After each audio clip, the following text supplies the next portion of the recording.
Hello everybody, my name is gregarganda, and this is my first video on the Burns Redo channel, where we do tons of movie reviews about fantastic movies that you need to see, or else you're just going to blow up and die. So, we're going to be talking about the Scream trilogy, which is really important right now, because Scream 4 just came out, and that movie was pretty badass. If you haven't seen it, you gotta check it out. Why do you want to see it? Well, I'm going to tell you why. Because the first two movies are really fucking good. Basically, the name of the game is Neve Campbell plays Sidney Prescott, who is this tortured girl because her mom died about a year before the first Scream movie. She was murdered and raped, and it was thought that she was killed by this guy Cotton Weary, played by Liev Schreiber, who basically plays his character in Phantoms, where he's just like this complete fucking weirdo. He seems to be like well-intentioned, but not really, because he's so fucking weird that you don't know how to approach him. It's almost like Gary Busey. So, what do I like about this movie? What I like about this movie is David Arquette. Oh my god, I love his fucking character in this movie.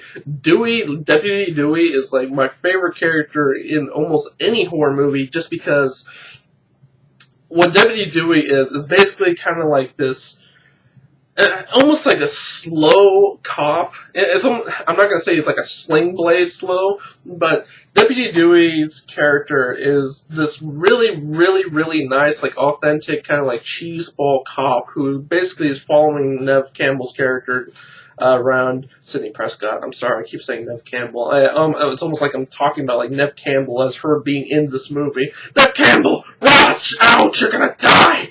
But Deputy Dewey is really cool just because he's got this like really authentic, sweet vibe about him.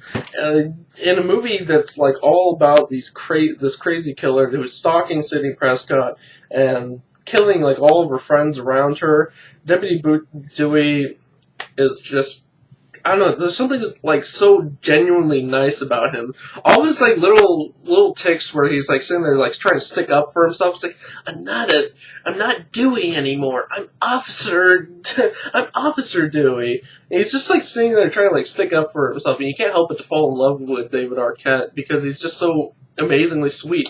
Rose McGowan in the first one, she's like, I think she's like the older sister. She's like always calling him like Dewdrop or whatever the fuck it is. So retarded. Like when Rose McGowan gets fucking killed, you're just like, yeah, fuck you, bitch. Because like the entire time, like I'm sitting there, I'm really loving David Arquette's character, and like her character is just like all she plays is like an asshole with huge tits who gets killed. Yeah, that's pretty much like the repertoire of 90% of the characters that are killed inside of the original slasher films. Like all she plays is boobs who are really angry boobs. So that's not really a good thing. But let me talk about what else I like about the first movie. Jamie Kennedy's character is really cool. I can't believe I'm saying that because I'm not really too big of a fan of Jamie Kennedy, but his character is like this movie buff who's sitting there telling all these rules of surviving horror movies. It's ridiculous because it brings out the film lover in you. You're sitting there and you're noticing all these different references to different like horror movies and horror stories, and it's just so awesome. All it's doing is like sitting there tickling the film fan, even like the most like the Sunday driver of film fans, who's just like, oh yeah, that's a reference to Nightmare on Elm Street. Oh yeah, that's a reference to Halloween. It's cool to sit there and like kind of be treated with a real like. It's hard to describe how awesome the first movie is, and I always come to this point where I'm just like, I can't even explain how awesome this movie is. But let me get on. Scream 2. This was kind of where it still has a really cool vibe to it. It's still really funny. For a slasher movie, it's amazingly funny. It's almost like a comedy parody of itself, of slasher movies itself. But what I really like about this movie is where you actually get to learn more about Liev Schreiber. Lee Schreiber, as I said earlier, was basically he was supposedly the killer of Sidney Prescott's mom. But that turns out not to be true because at the end of the first movie, he kind of gets, off scot-free. Lee Schreiber, if you don't know him too well, plays a lot of characters. Like almost every character he plays in a movie, he plays like this really, really weird, uncomfortable, I really don't want to be around this person kind of guy. He may be he may be innocent in the movie, but at the same time you feel very unsafe. And he's stalking Sidney Prescott, trying to get her to do this fucking CNN interview, regardless of the storyline. What I like about that character is that he puts you in this state of really, really uncomfortableness. Leif Schreiber is amazing at doing that.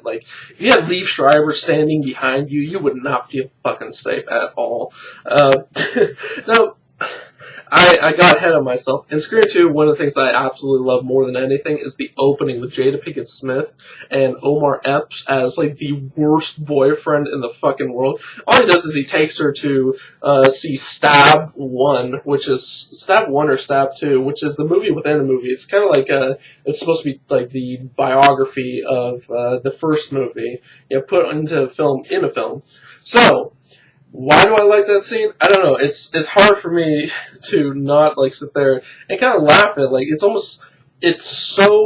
he's such a bad boyfriend. All he's doing is just I want to go get some popcorn. Can you hand me some money? It's just you got your own money. Why don't you go get it? Omar Epps plays the most comically bad boyfriend in the world.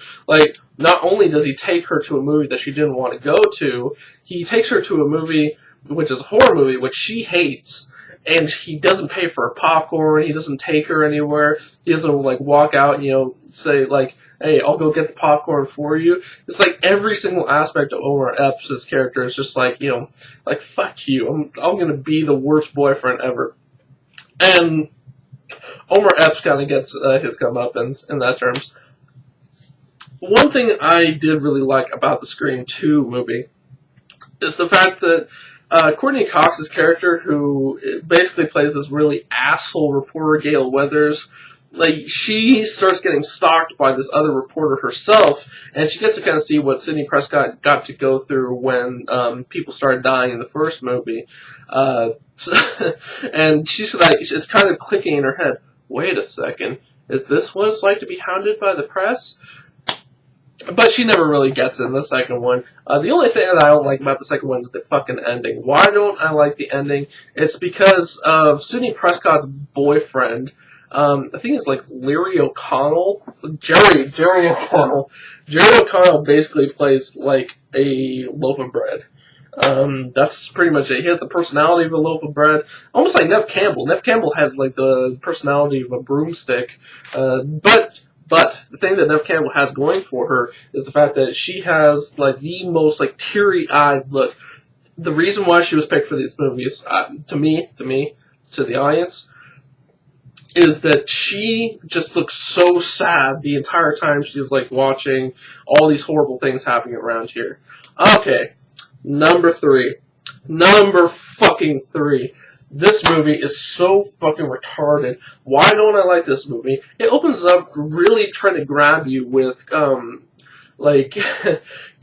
Weary being chased around by a killer. It starts off with him on the interstate being an asshole, and you get this ridiculous... You know what? I'm not even gonna play around with this movie. It's fucking stupid. They kill Cotton Weary's character, Lee Schreiber, who's in the second one. He's one of my favorite characters because he's such a fucking weirdo, but he's apparently a good guy. They kill him off in the beginning of the movie. And it's just you know what? Fuck you. Okay. The second thing that really nails in that I hate the second movie is that the more we get to hear about Sidney Prescott's mom, pretty much the pinnacle point of why all these murders are happening in all the Scream movies, it all revolves around Sidney Prescott's mom. So it's almost like a Halloween situation where, in Halloween, it was Jamie Lee Curtis. Like all of her family, when she was a really really tiny baby, all of her family had to deal with this curse. Well, Sidney Prescott's pretty much cursed as well. Her mother is complete fucking whore.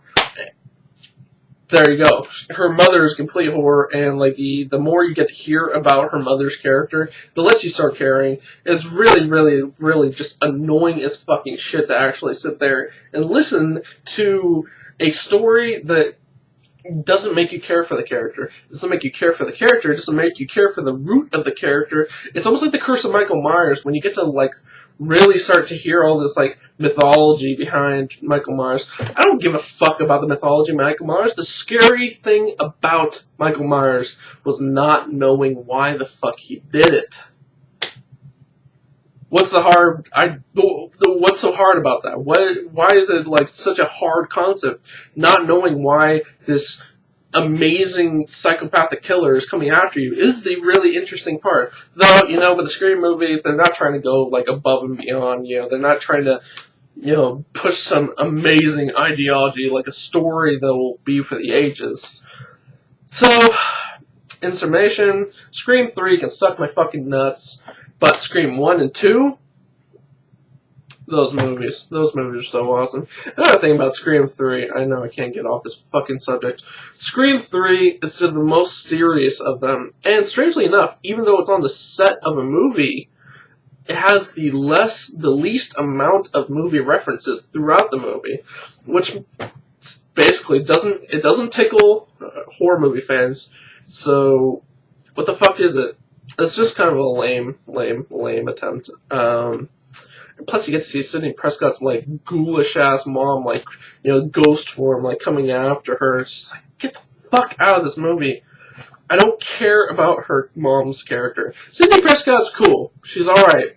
Why? Because she looks like a wounded dog, and you just want to like care. Neve Campbell, oh my god, I'm sorry. Is it okay? Can I help you? You know, get butchered.